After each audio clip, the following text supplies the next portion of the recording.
Welcome back to Potted Living, the show where we teach you how to grow all kinds of fruits and vegetables on your patio or other small garden space in pots. And today we're talking about the Tahitian lime. This is an update, or Tahitian Pomelo. Tahitian Pomelo. This is an update video on how this plant is doing. I recently acquired it from the garden center, and the flowers are starting to bloom, and I just wanted to show you all just how large these flowers actually are. If you can see, in the typical citrus tree you don't generally see flowers that large, but again, probably because this is a pomelo, of course it's a much larger fruit, so it requires a much larger flower, and it smells absolutely amazing.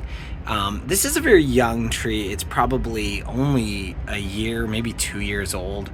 It's looking very healthy, very strong. There's a lot of flowers. Now, I know the general advice is pinch off the flowers and give it 2 or 3 years to grow and get strong.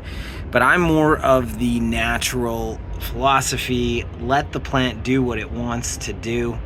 Let it grow the way it wants to grow. And if the fruit is too heavy or if it can't support it, it's just going to drop it.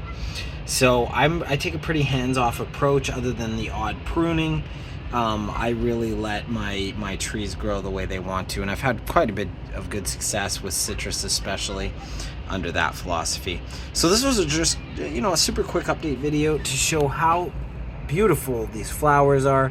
In my next video, I will let you know if we see any fruit develop on my Tahitian Pomelo.